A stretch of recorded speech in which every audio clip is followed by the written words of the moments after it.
Oh, shalom tena, Bwana Yesu asifiwe. Tuko katika kipindi cha maswali na majibu. Siku hizi nimekuwa tu nikijibu maswali tofauti ya watu tofauti ambao wanauliza kuhusu neno la Bwana. Najua ya kwamba kuna haja kubwa sana ya kujibu maswali mengi ya watu wengi kwa sababu ya ufalme wa mbinguni. Na kwa sababu hiyo nimejipa muda huu siku hizi ambazo mtakuwa tu nimekaa hapa kwa kuendelea kujibu maswali yenu ambao mnatufuatilia katika channel hii. Kwa hiyo popote pale ulipo dunia mzima, karibu kwa swali lako, tutakuwa nalijibu moja baada ya lingine. Na namalizia hili swali la agano, alafu nitaingia katika swali linalofuata. Hili swali la agano nimeanza kidogo kulijibu tulipokuwa katika maombi ya familia ya usiku, ila nimeona pia ni vizuri zaidi nikalimalizie leo ili kwamba nianze swali linalofuatia. Kwa hiyo tutakuwa tukipata maswali tofauti kulingana na jinsi watu wanavyouliza. So usitegemee kwamba tutakuwa standard kwenye aina moja ya maswali. Leo linaweza likaulizwa hili, kesho likaulizwa lile. So tutakuwa tunajibu kulingana na jinsi maswali yanavyokuja. Kuna yale ambayo ninajibu tu ni private ni WhatsApp, na kuna mengine na kuja kujibu hapa ili kwamba yaweze kuwa faida ya walio wengi. Tunamalizia hili swala la agano la Mungu na mwanadamu. Swali lilikuwa, je, mtu anaweza kufanya agano lake binafsi na Mungu leo? Je, naweza kufanya agano langu binafsi na Mungu leo? Kwa sababu kuna moja miongoni mwa watoto wangu wa imani ambaye aliniambia, baba, nataka nifanye agano na Mungu. Je, naweza kufanya agano na Mungu? Nikasema hii ni serious case. Kwa hiyo lazima tulishughulikie na kulijibu ili iwe faida ya walio wengi, watu wasije wakaanguke katika mtego wa shetani. Kumbuka siku hizi kuna watumishi wengi sana ambao wanajiita kuwa watumishi wa Mungu, lakini ni maagenti wa shetani. Ni watu ambao wametumwa na Ibilisi, na wengine ambao walikuwa ni watumishi wa Mungu lakini tayari wameshaingia katika mtego wa shetani. Kwa hiyo kikubwa walicho nacho ni kupotosha maandiko na kupotosha mafundisho, na watu jinsi wana njaa ya kutaka kusikia Mungu anasema nini. Watu wana njaa ya kusikia neno la Mungu. Kwa hiyo wako tayari kuingia katika kila upotovu, na huku wengine wanapotea bila wao kujua kama wanapotea kwa njia tu ya mafundisho mabaya. Ndio maana hili la agano ninaona pia tuliweke wazi zaidi ili kwamba watu waelewe. Hii ni pati ya pili, sababu tayari pati ya kwanza tumeshaimaliza na tuliongea katika pati ya kwanza agano ni nini. Nafikiri tuliliongea hilo kwamba agano katika pati ya kwanza nilisema agano ni mapatano au patano kati ya Mungu na mwanadamu. Sasa hili patano lazima tuweke hapo neno kiroho, sababu ni patano la kiroho, ni jambo la kiungu. Ni tuliite patano la kiroho kati ya Mungu na mwanadamu. Sasa jamani, hili swala ni swala la kiroho, ni swala nyeti sana. Agano si kwamba eti mko sawasawa, wewe upande huu Mungu upande huu, alafu mko kama vile ego. Hapana.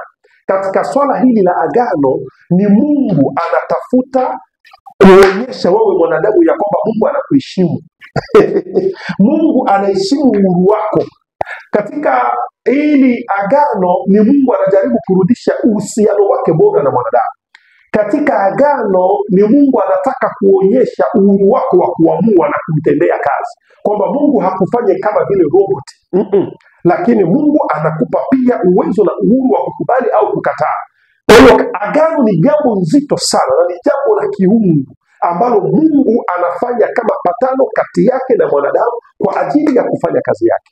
Kwa hiyo hili ndilo ambalo linaitwa agano. Nafikiri kiundani kuhusu maelezo agano ni nini tuliyaongea katika episode 1. Sasa hapa wacha turuke twende haraka kwamba ni mjue ya kwamba kuna aina mbili kuu za agano. Sawa?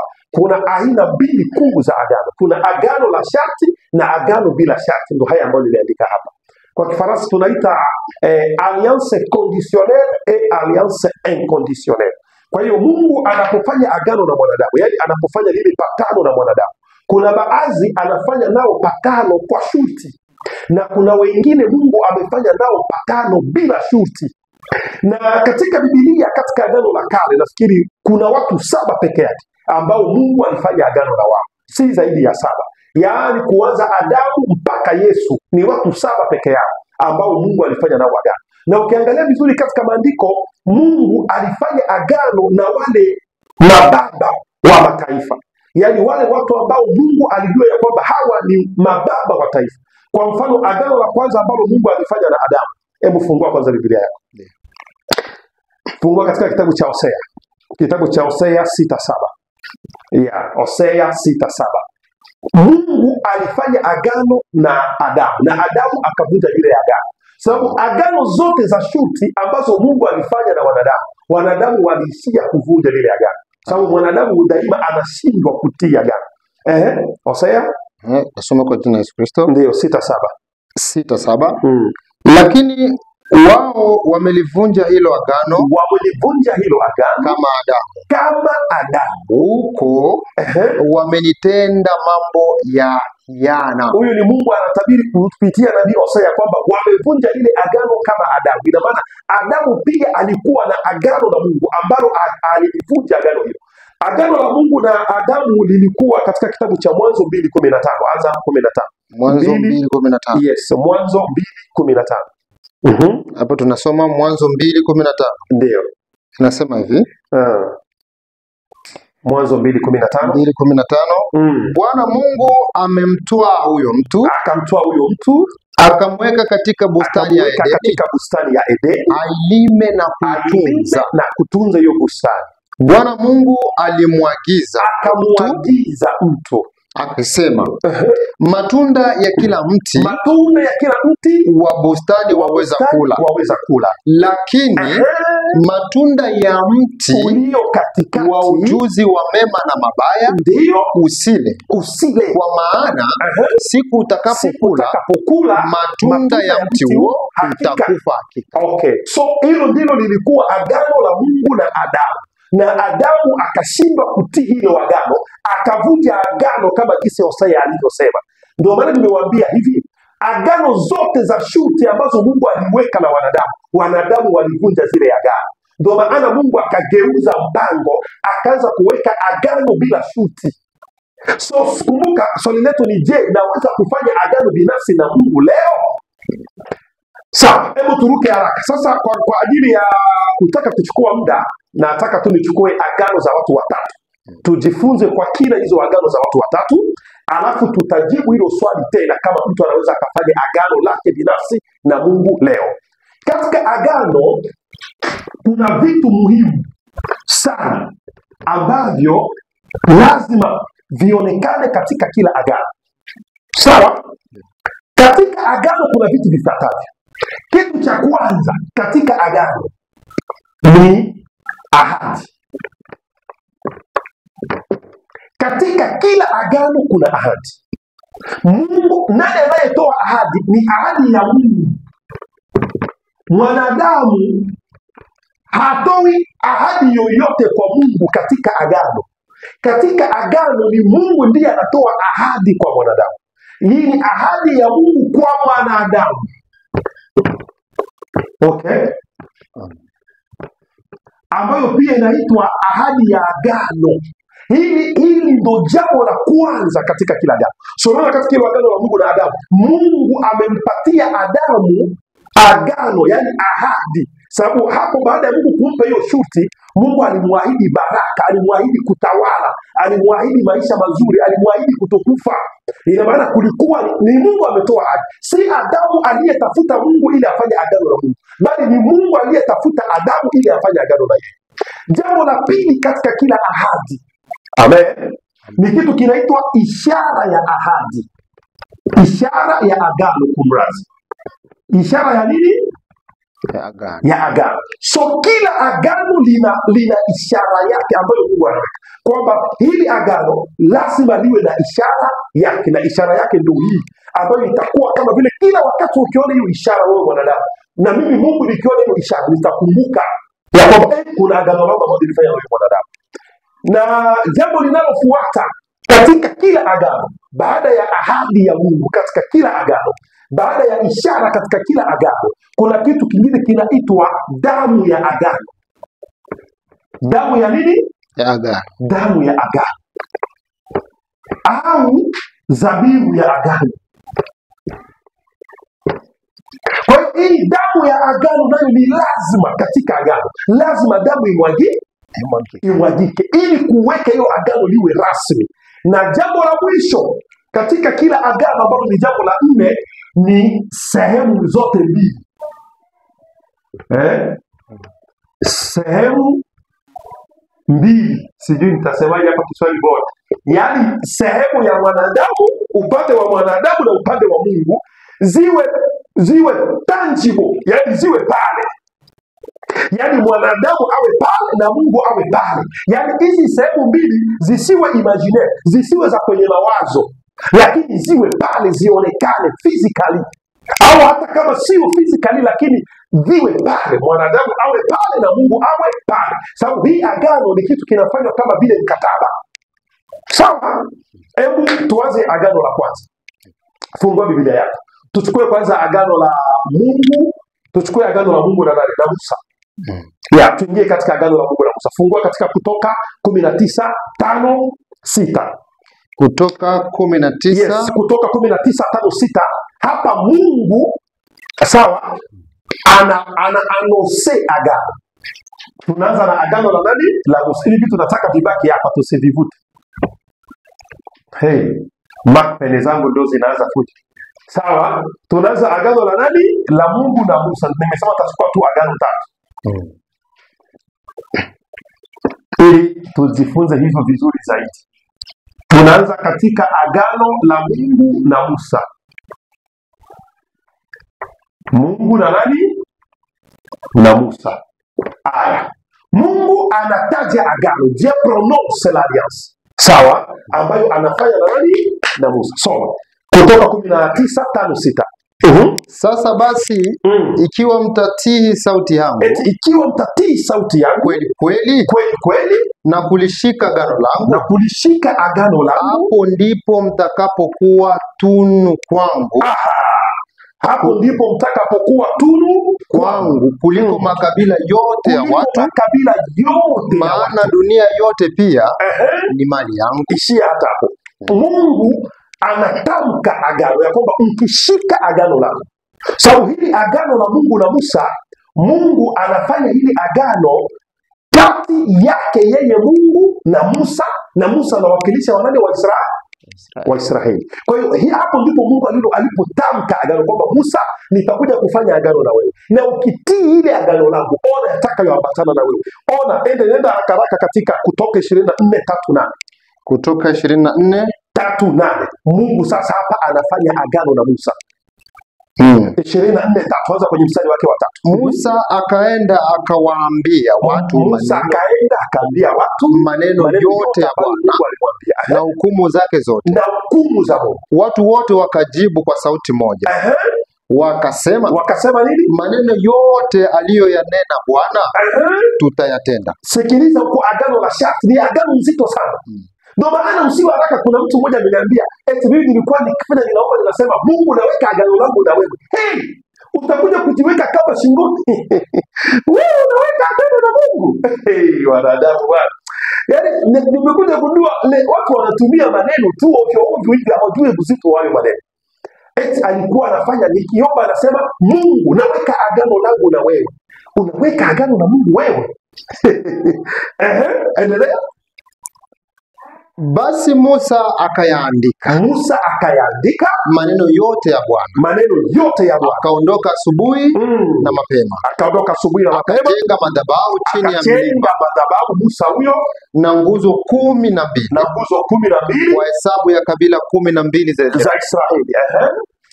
Akapeleka vijana wa wana wa Israeli waliotoa sadaka za kuteketezwa, wakamchinjia Bwana sadaka za amani. Tumesema la kwanza katika kila agano kuna nini? Kuna damu. Kuna damu ya agano. Kwa Musa hapo tunaona nini? Damu ya agano. wakamchinjia Bwana sadaka za amani na za ng'ombe. Musa akatwaa nusu ya ile damu, akachukua nusu ya ile damu ya akaitia katika mabakuli, akaiweka katika masahani au nusu ya ile damu akainyunyiza juu ya madhabahu. Endelea. Kisha akakitoa kitabu cha agano. Musa akatoa kitabu cha agano ambayo ndio ishara ya agano. Kitabu cha agano hii hapa. Sawa? Kwa hiyo ishara ya agano, upande wa agano la Mungu na Musa ni kitabu cha Torati katika lugha nyingine. Amen. Sawa? Endelea. Au kitabu cha agano. Akakisoma masikioni mwa watu. Wakasema, hayo yote aliyoyanena Bwana tutayatenda. Yaani au walijifunga shingoni. Hayo yote aliyoyanena. C'est ça l'alliance conditionnelle. Agano la shuti. Endelea. Hapo hujafika na uko wapi hapa? Niko katika mstari wa 7. Okay. Anaingia wa 8. Musa akaitoa ile damu, ambayo ni damu ya agano, akawanyunyizia watu ile damu ya nyama zilizochinjwa kwenye agano, inaitwaga damu ya agano. Akasema hii ndiyo damu ya agano. Voila, hii ndiyo damu ya agano alilolifanya Bwana pamoja na Yosefu keshia. Ina maana hii agano la Mungu na Musa lilikuwa pia ni agano la Mungu na wana wa Israeli. Kwa hiyo katika hili agano tumeshaona kuna ishara ya agano ambayo ni kitabu cha Torati au kitabu cha agano kama tulivyosoma. Pili, kuna damu ya agano ambayo tumeshasoma hapo mimi pamoja na nyinyi. Amen. Kuna ahadi ambazo tumeshazisoma hapo. Ahadi ni nyingi sana ambazo Mungu aliwaahidi na Israeli. Hizo zina hata haja ya kusoma. Aliwaahidia kuingia katika nchi ya Kanaani, si hivyo? Kwa hiyo kuna ahadi za Mungu, na ahadi ilikuwa kuingia katika nchi ya Kanaani. Si hivyo? Kanaani. Kuingia katika nchi ya Kanaani. Kwa hiyo kwa haraka ili tusichukue muda wote hapa, tumeona agano hili la Mungu na Musa ambalo pia ni agano la Mungu na Waisraeli. Kuna ahadi ya Mungu kwao ambayo ni ya kuingia katika nchi ya Kanaani. Kuna kuingia katika nchi ya Kanaani, kushinda vita, kutawala mataifa yote, kuwafanya kuwa taifa kubwa. Nafikiri ahadi nyingi ambazo Mungu ametoa katika hili agano lake na Musa ni ahadi zile ambazo Mungu alitoa katika agano lake na Ibrahimu. Zilizo nyingi. Kuna ishara ya agano ambayo tumeona sote ni kile kitabu. Kuna damu ya agano ambayo ni damu ilitoka kwa wale ng'ombe waliochinjwa, na kuna zile sehemu mbili ambayo ni Mungu na Musa pamoja na Waisraeli. Unaona kisa agano ilivyo? Kwa hiyo hivi vitu hivi vinne, ce sont les choses qui constituent une alliance. Ndio vitu ambavyo vinafanya agano liwe nini? Agano. Tuchukue ingine agano la pili. Mungu na Ibrahimu. Sawa? Mungu na Ibrahimu. Anaitwa Ibrahimu au Abrahamu kwa Kiswahili? Ibrahimu, sio Abrahamu, Oh, okay. Aya, hebu fungua katika kitabu cha Mwanzo 12:1 hadi 3. Mwanzo 12:1 hadi 3. Yes. Bwana hapa Mungu anaita Bwana anaita Ibrahimu. Hapo inaonyesha Abrahamu. Aliyokwambia ni Abrahamu bwana. Sisi tunachanganya Kifaransa hapa na Kiswahili. Abrahamu. Ni Abrahamu Kiswahili. Abraham. Sasa anaandika Abrahamu. Hapo ni kabla Mungu hajabadili jina lake. Sasa unajua Mungu alitoa jina lake akaongeza Ham. Unajua maana ya Ham? Ham maana yake baba wa mataifa. Kwa hiyo alikuwa Abraham, baadaye Mungu akamwita Abraham. Okay, tuendelee. Bwana akamwambia Abraham, toka wewe katika nchi yako, na jamaa zako, na nyumba ya baba yako, uende mpaka nchi nitakayo kuonyesha. Kwa hiyo jambo la kwanza katika agano ni Mungu anakuita. God calls you. Mungu anakuita. Mungu anafanya nini? Anakuita. Si wewe unaita Mungu, ni yeye anakuita ili afanye agano na wewe. Kwa hiyo ni Mungu ndiye anayekuita ili sasa afanye agano na nani? Na wewe uende katika Mwanzo 15 moja, Mwanzo 15 moja hadi 21. Huko ni mbali sana. Tusome Mwanzo 15 moja hadi 21. Baada ya mambo hayo, baada ya hayo yote, neno la Bwana likamjia Abrahamu katika njozi, likanena, usiogope Abrahamu, mimi ni ngao yako, na thawabu yako kubwa sana. Abrahamu akasema, Bwana Mungu, utanipa nini? Nami naenda zangu hadi sina mtoto, na atakayemiliki nyumba yako Eliezeri Mdameski. Abrahamu akasema, tazama, hukunipa uzao, na mtu aliyezaliwa nyumbani mwangu ndiye mrithi wangu. Ndiye anayepaswa kurithi. Nalo neno la Bwana likamjia likinena, huyu hatakurithi, bali atakayetoka katika viuno vyako ndiye atakayerithi. Akamleta nje, akasema, tazama sasa mbinguni, kazihesabu nyota, kama ukiweza kuzihesabu. Akamwambia, ndivyo utakavyokuwa uzao wako. Akamwamini Bwana, naye akahesabia jambo hilo kuwa haki. Kisha akamwambia, mimi ni Bwana niliyekuleta toka Uru ya Ukaldayo, nikupe nchi hii ili uirithi. Akasema, Bwana Mungu, nipateje kujua ya kwamba utairithi? Nitairithi?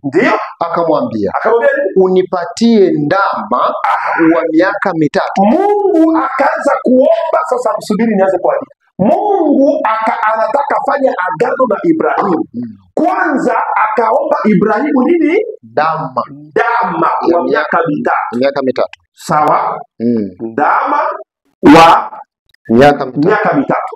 Jambo la pili, na mbuzi mke wa miaka 3. Mbuzi mke wa miaka 3 na yeye. Na kondoo mume wa miaka 3. Kondoo mume. Haya yote yana maana yake, ila siwezi kuyaeleza sababu ndio utakwenda. Na ua. Na mwana wa njiwa. Akampatia hayo wote. Voilà.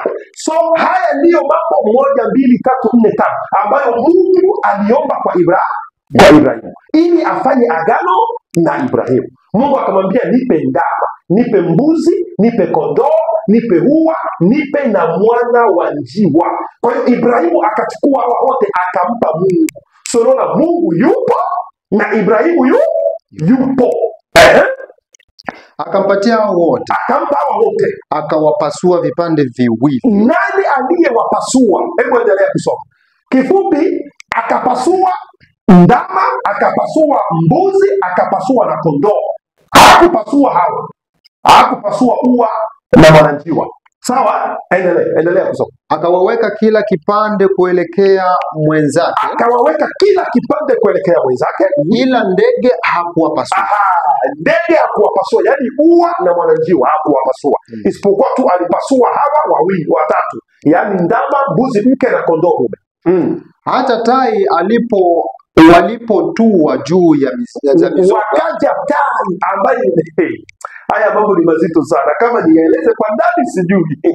Tai akaja akatua juu ya hii dhabihu ya agano. Abrahamu akawafukuza. Abrahamu akaambia ule tai nenda, tai akaenda.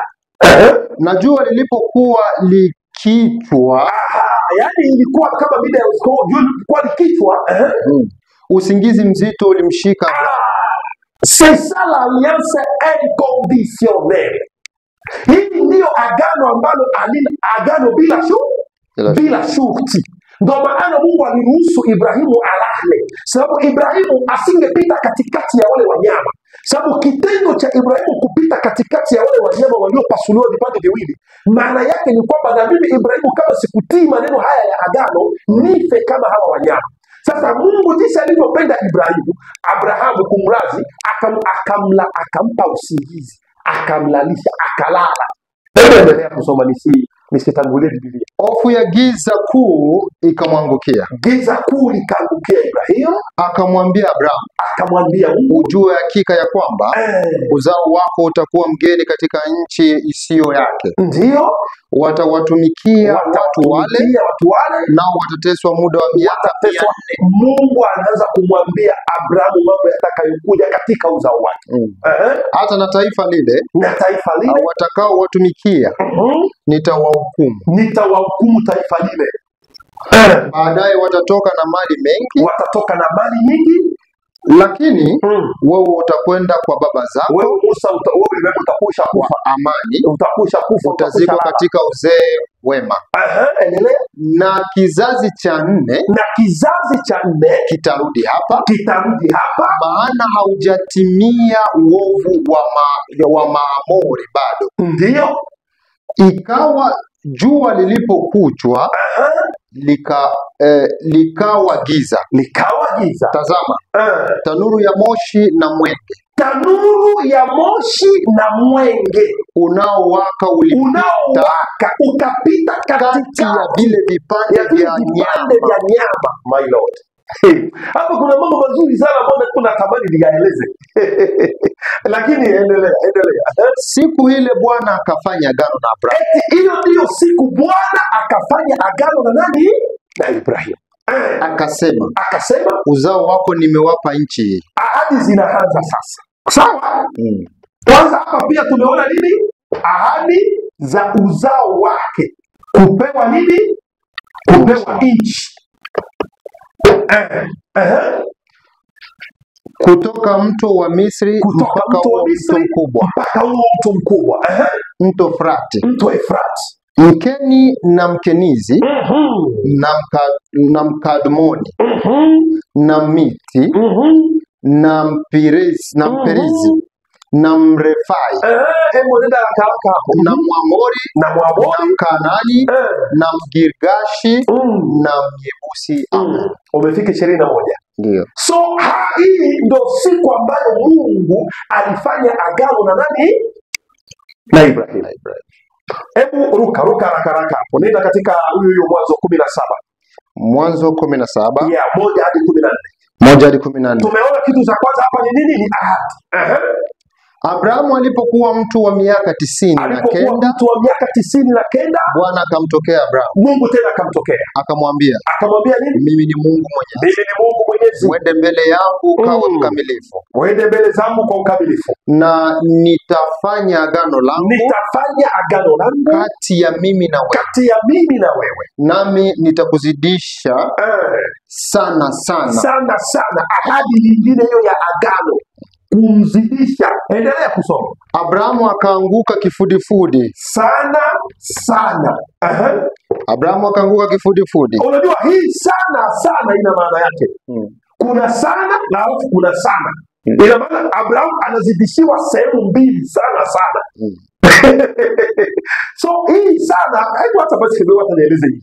Hii sana ya kwanza ni sana ya kuzidishwa kwa Abrahamu katika uzao wake wa kimwili. Na hii sana ya pili ni sana ya kuzidishwa kwa Ibrahimu katika uzao wake wa kiroho. Sababu Ibrahimu, sote hivi tupo katika hili agano la Ibrahimu, ambalo ni agano bila shuti. Umeona kuna shuti Ibrahimu amepewa? Hajapewa shuti yoyote na Mungu. Hebu endelea nisi. Abrahamu akaanguka kifudifudi. Mungu akamwambia Abrahamu, akasema nini? Mimi agano langu nimefanya nawe, nao utakuwa baba wa mataifa mengi. Wala jina lako hutaitwa tena Abrahamu, lakini jina lako litakuwa Ibrahimu. Ndo sasa likageuka kutoka Abrahamu likawa nini? Ibrahimu. Kwa hiyo Ibrahimu ndo jina lake la baraka. Endelea. Kwani nimekuweka uwe baba wa mataifa mengi. Nimekufanya uwe baba wa mataifa mengi. Nitakufanya uwe na uzao mwingi sana. Nami nitakufanya kuwa mataifa. Na wafalme watatoka kwako. Agano langu nitalifanya imara kati ya mimi na wewe. Sikiliza, utalifanya imara kati ya mimi na wewe na uzao wako baada yako, na vizazi vyao, kuwa agano la milele, agano la kwamba nitakuwa Mungu kwako na kwa uzao wako baada yako. Haya ni maneno ya ajabu sana. Yaani unasikia maneno ambayo yanalala katika agano la Mungu na Ibrahim. Ni maneno ya ajabu sana. Yaani kuyasikia tu unasikia Mungu alimpenda Ibrahimu. Mungu aliweka agano la ajabu na Ibrahimu. Kwamba litakuwa agano mimi na wewe la milele. Mimi wewe pamoja na uzao wako wote milele. So na Ibrahimu ni baba wa taifa hizi mbili. Ndio haya mataifa mengi. Taifa lake la kimwili na taifa lake la kiroho. Sababu endelea kusoma, endelea. Nami nitakupa wewe na uzao wako baada yako nchi hii unayoikaa utaishia 14. Nchi yote ya Kanaani kuwa milki ya milele au kupewa nchi. Nami nitakuwa Mungu wao. Mungu akamwambia Ibrahimu, na ulishike agano langu wewe na uzao wako kwa vizazi vyao baada yako. Hili ndilo agano langu utakalolishika kati ya mimi na wewe na uzao wako baada yako. Kila mwanamume subiri hapo sasa, tuende kwenye ishara ya agano.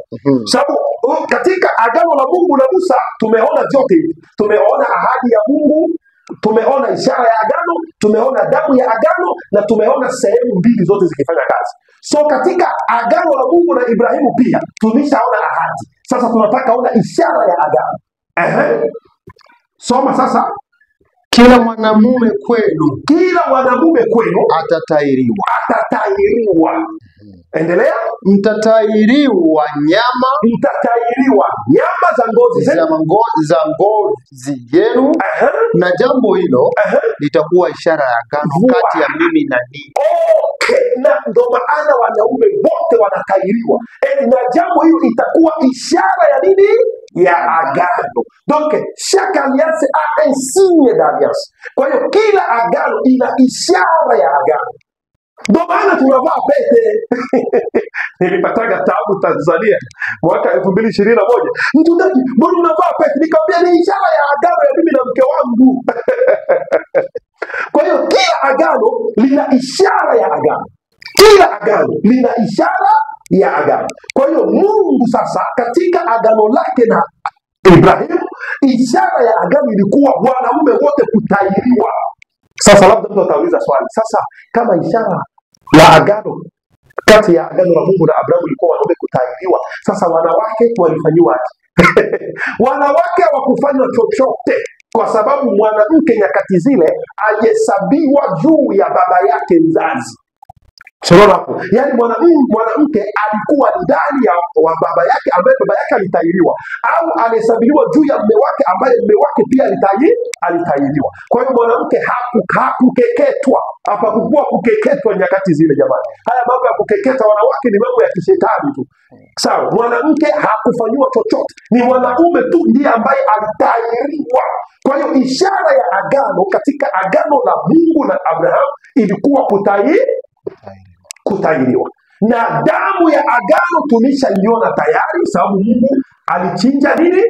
Ndama wa miaka 3, mbuzi mtu wa miaka 3, kondoo mume wa miaka 3. Si ndio hivyo tumesoma jamani? Kwa hiyo tumeshaona tayari damu ya nini? Ya agano. Na hizi sehemu mbili zote zipo, Mungu na Musa. Si ndio hivyo? Ndio. Mungu na nani? Na Musa. Haya, hebu tuende kwenye agano la tatu, agano la Mungu na Nuhu. Mungu na nani? Na Nuhu.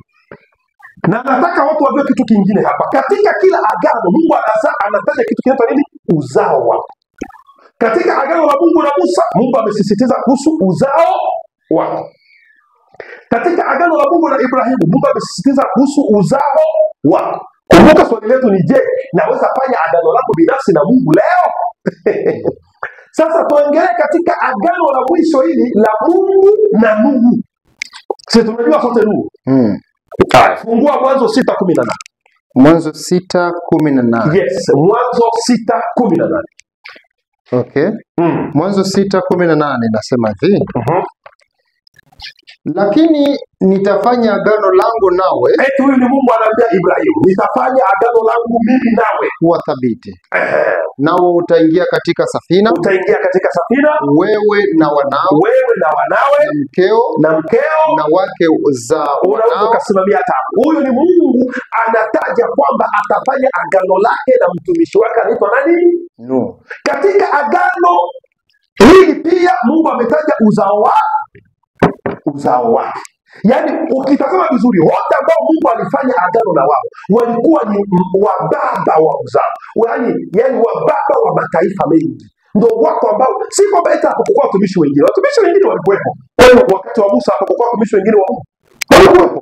Wakati wa Ibrahimu hapakuwa watumishi wengine wa Mungu, walikuwepo. Lakini Mungu hakufanya, wale wengine wote waliingia katika hii agano ya Ibrahimu.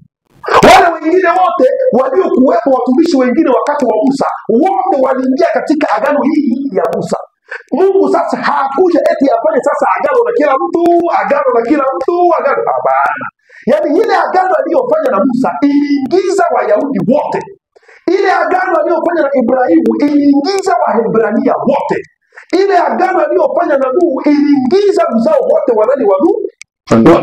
Kwa hiyo si kila mtu sasa alienda, na mimi Shem nitafanya agano na Mungu, na mimi Ham nitafanya agano na Mungu. Hapana, wote walilala katika agano la nani? La Mungu na baba yao. Ndio. Fungua sasa katika Mwanzo 8:20-22. Mwanzo 8:20-22. 20:22. Yeah. Nasema hivi, Nuhu akamjengea Bwana madhabahu. Sikiliza sasa, Nuhu naye akamjengea Bwana madhabahu. Akatoa katika kila mnyama, aliye safi, na katika kila ndege aliye safi, akavitoa sadaka za kuteketezwa. Sadaka ya kuteketezwa. Ina maana tayari hapo tunaona nini? Damu ya agano. Sawa? Endelea. Umefika ngapi hivyo? Hapa hivi ni 20. Okay, shuka. Bwana akasikia harufu ya kumridhisha. Bwana akasema moyoni mwake nini? Sitailaani nchi tena. Baada ya hayo, kwa sababu ya wanadamu. Maana mawazo ya moyo wa mwanadamu ni mabaya tangu ujana wake. Hebu ruka kwenye Mwanzo 9. Nenda kwenye Mwanzo 9:8-17. Mwanzo 9:8-17. Mwanzo 9:8-17. Ndio. Inasema hivi. Mungu akamwambia Nuhu, na wanawe pamoja naye, akisema wake pia. Nuhu na wanawe pamoja naye. Mimi tazama, nalithibitisha agano langu nanyi, tena na uzao wenu baada yenu. Na uzao. Mungu pesa. Yaani kila wakati Mungu anapofanya agano na mtu, anafanya agano na mtu ambaye ni baba. So wale watoto wote wanakaa kwenye agano la Mungu na baba yao. Kwa hiyo sasa wale watoto wao hawana agano directly na Mungu, isipokuwa wale watoto wanalala katika agano la baba yao. Ndio maana watoto wa Musa walilala katika agano la Mungu na Musa. Watoto wa Ibrahimu walilala katika agano la Mungu na Ibrahimu. Watoto wa Nuhu walilala katika agano la Mungu na Nuhu. Sijui kama hii inaeleweka. Kwa hiyo watoto wanakaa katika agano la Mungu na baba yao. Endelea kusoma. Tena na kila kiumbe hai kilichoko pamoja nanyi, ndege na mnyama wa kufugwa na kila mnyama wa mwitu katika nchi pamoja nanyi, wote wanaotoka katika safina, ndio, hata kila kilicho hai katika nchi, na agano langu nitalithibitisha nanyi, wala kila chenye mwili ndio hakitafutwa tena kwa maji ya gharika. Ahadi tumeshaona damu. Ahadi ni kwamba Mungu hatafanya tena gharika, hataua tena ulimwengu kwa gharika. Sawa? Mungu hataua tena kwa gharika. Ndio ahadi hiyo katika hili agano.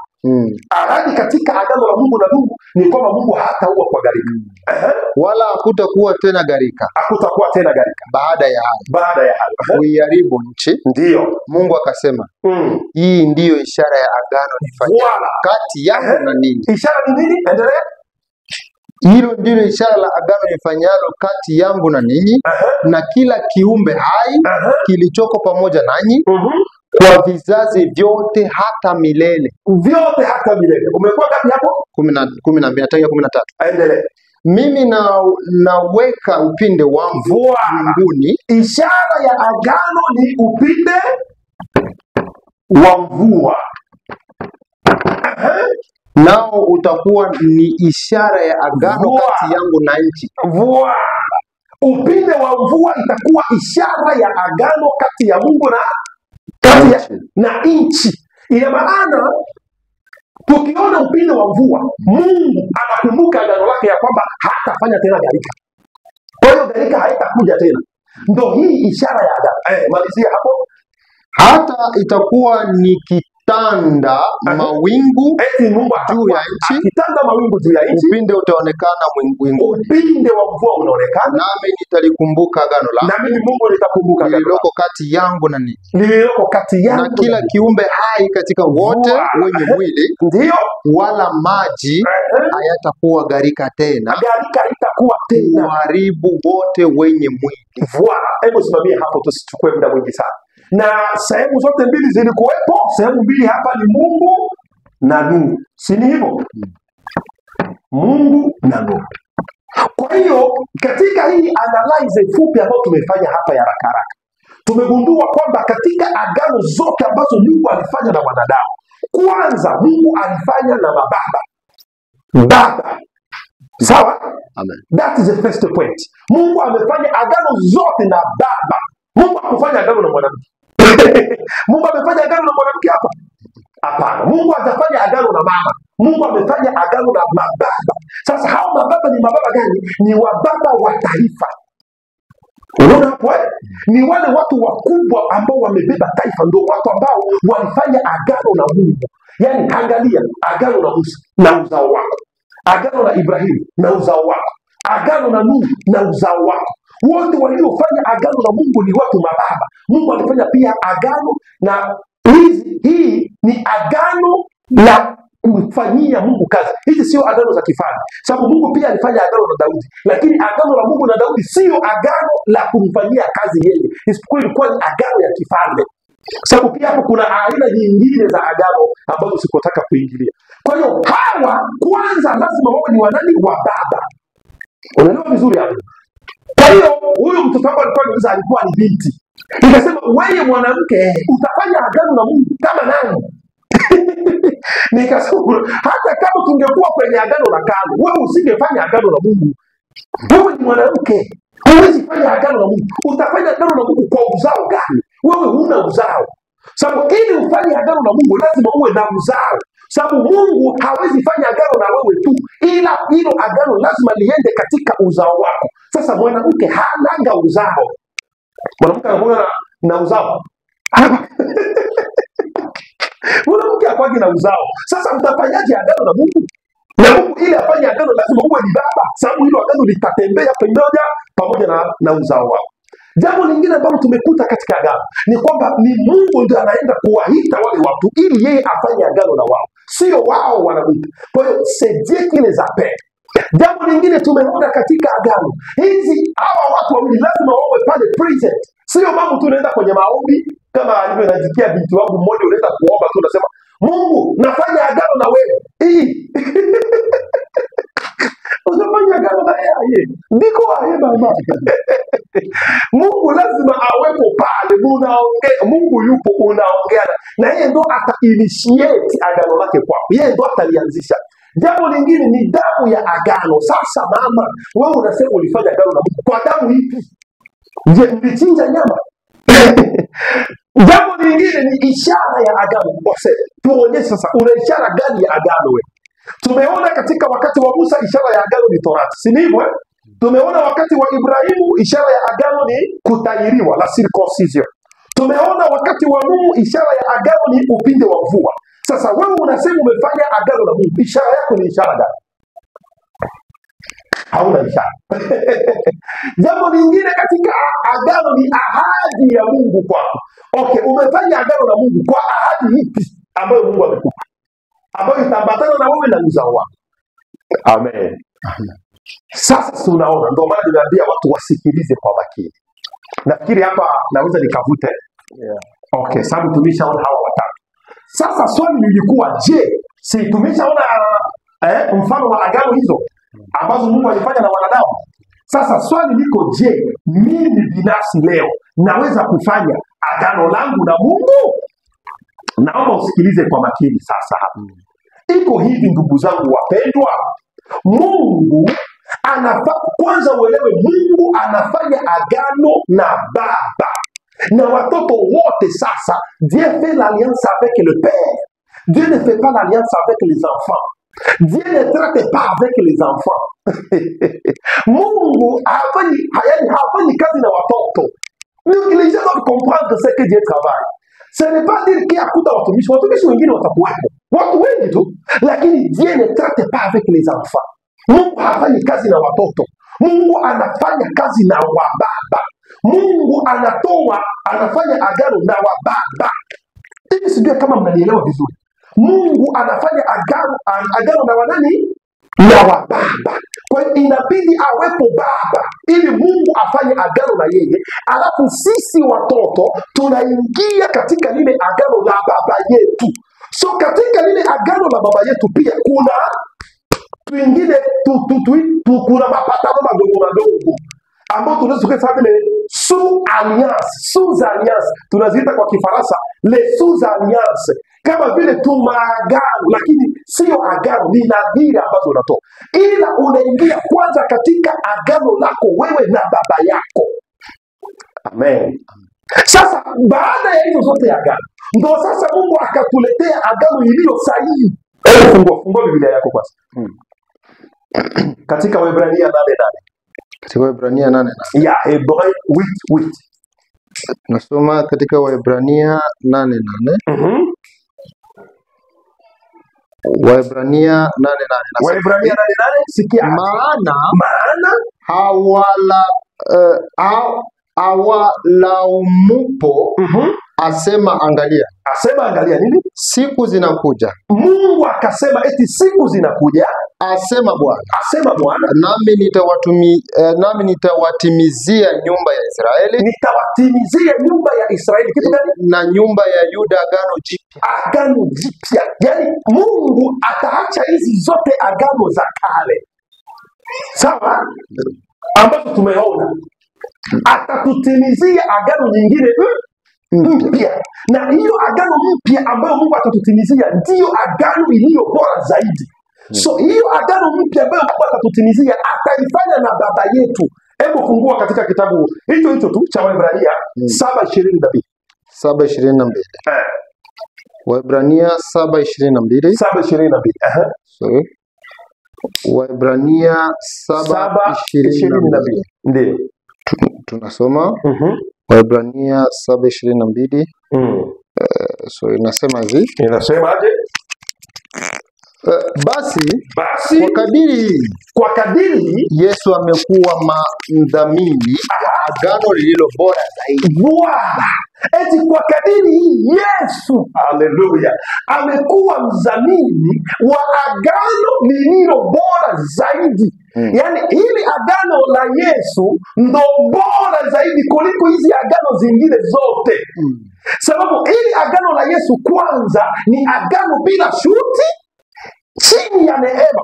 Uone upekee, ubora wa agano la Yesu. Ni agano la Yesu kama linaitwa bora zaidi, ni hivi, ni kwa sababu ni agano bila sheria, chini ya neema.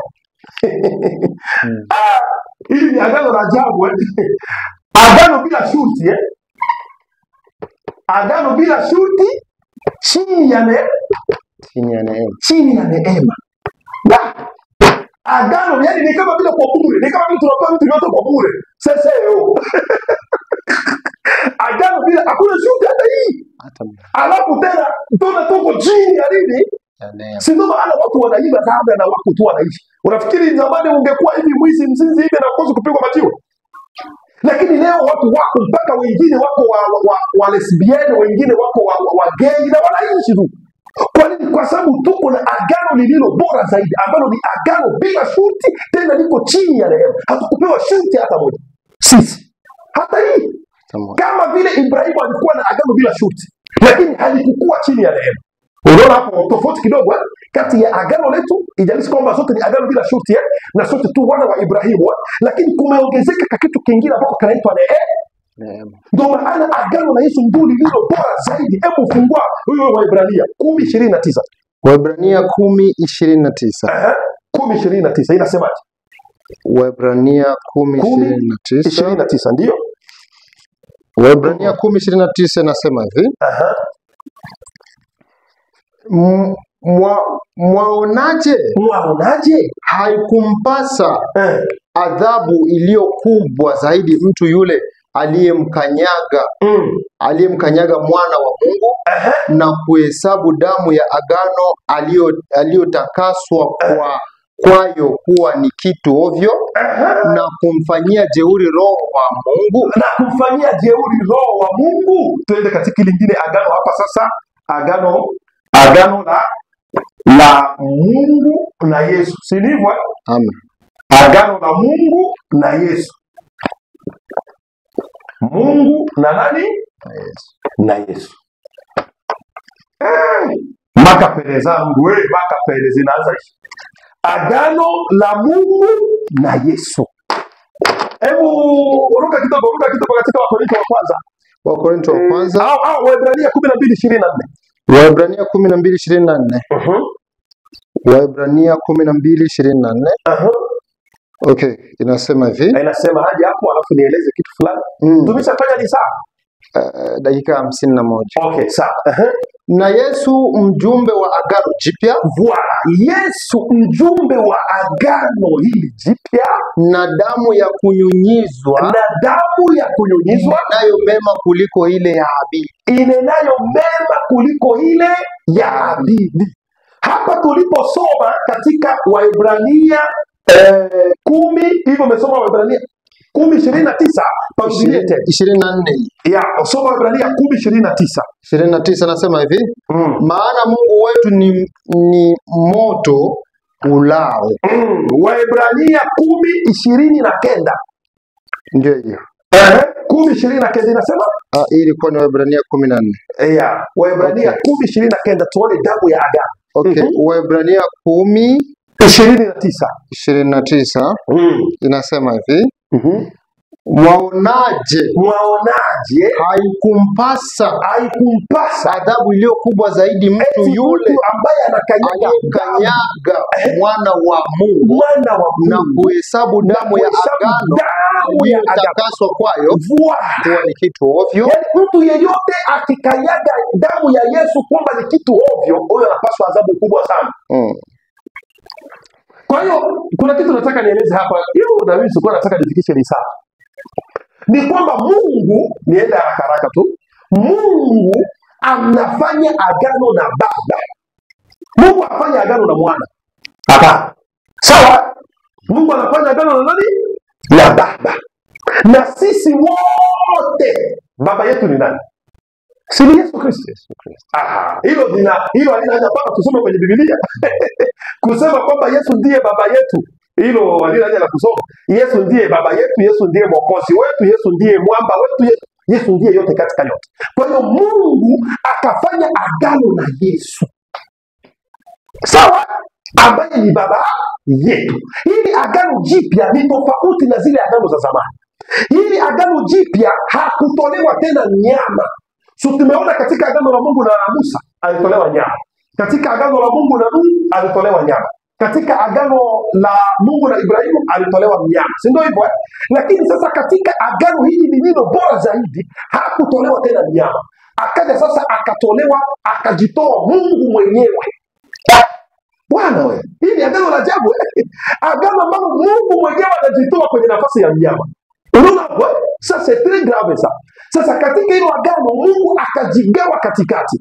Unaona kwenye agano la Mungu na Ibrahimu, si mnyama aligawa vipande viwili. Sababu agano linafanywaga hivi. Leta kale karatasi pale. Haya mambo tulikuwa tunayafanya wakati tungali watoto wadogo.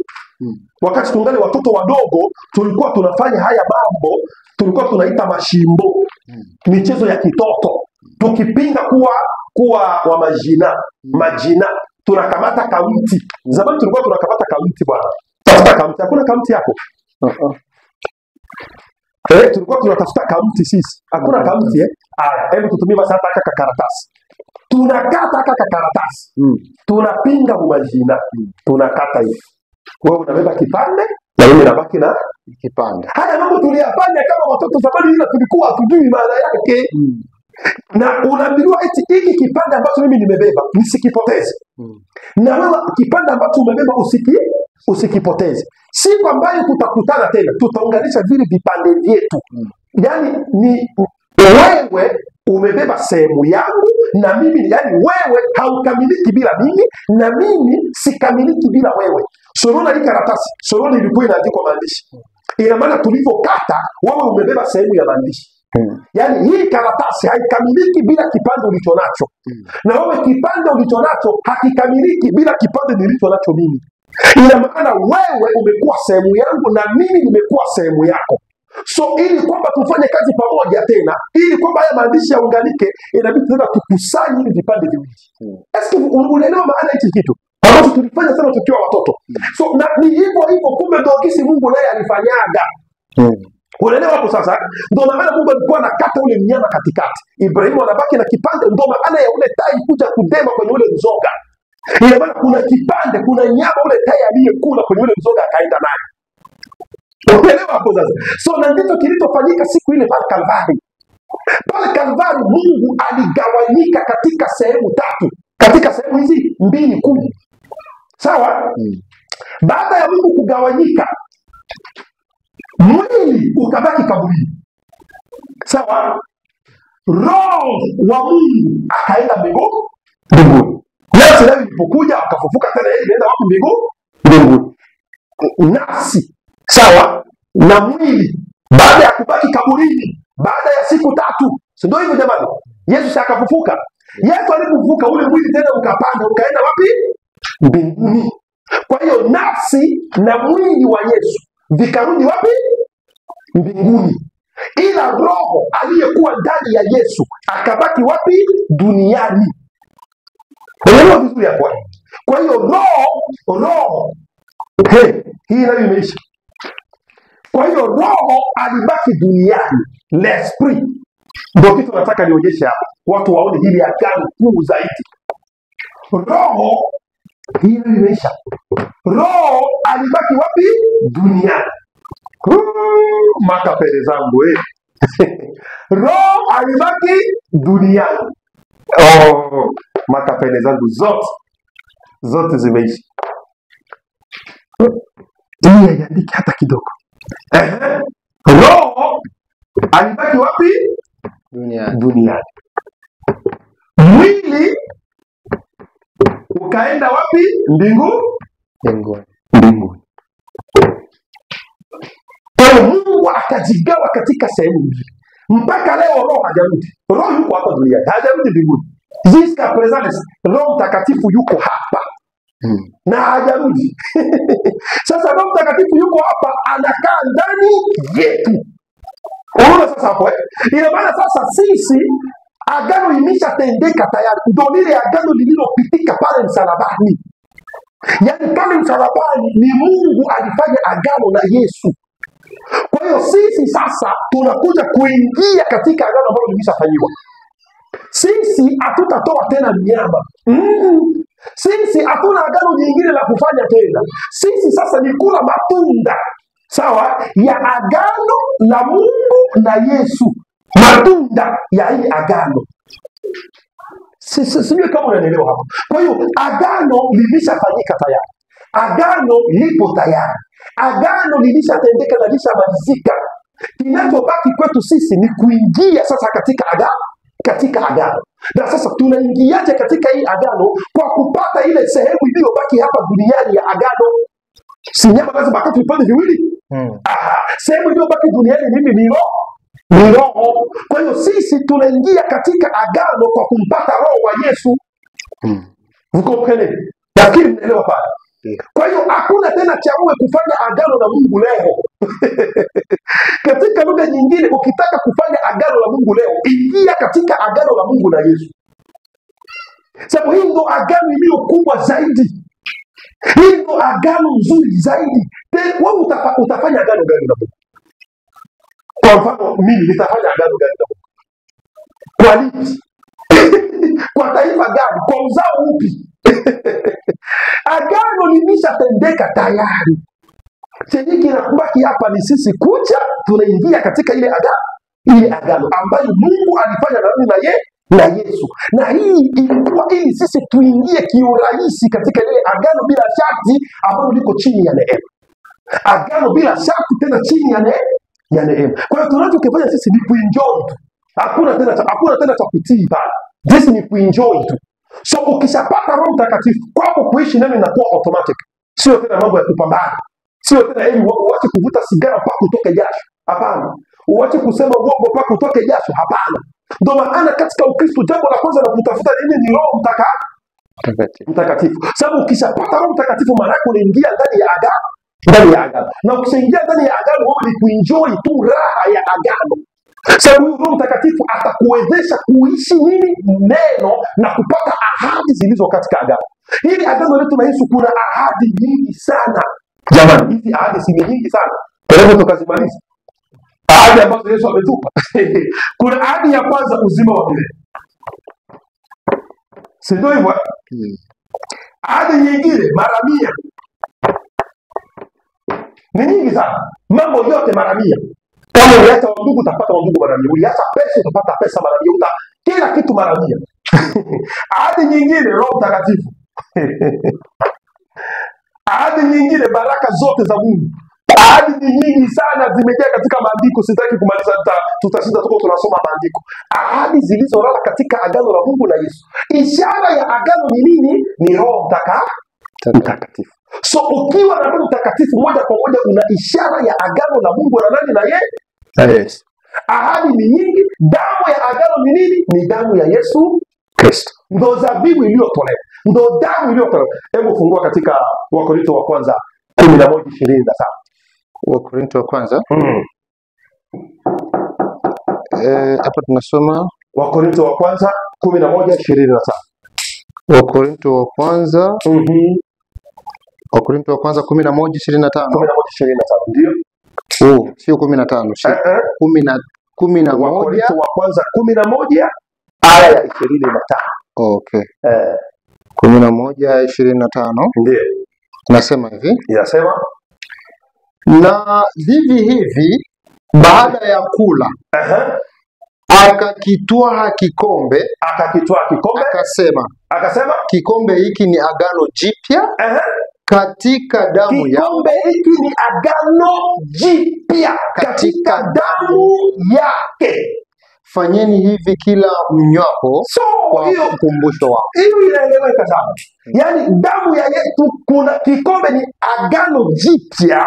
Sio tena agano la Ibrahimu, sio tena agano la Musa, sio tena agano la Mungu, ni agano jipya katika damu yake. Ina maana sisi tuna agano jipya katika damu ya Yesu Kristo. Sio kama unapata. Kwa hiyo sisi hatuna tena cha agano jingine jipya. Utaweka agano jipya nyingine kwenye agano jipya. Baba utafanya agano, utafanya agano gani na Mungu? Utafanya lingine agano kwenye agano lingine. Wewe ni baba wa taifa.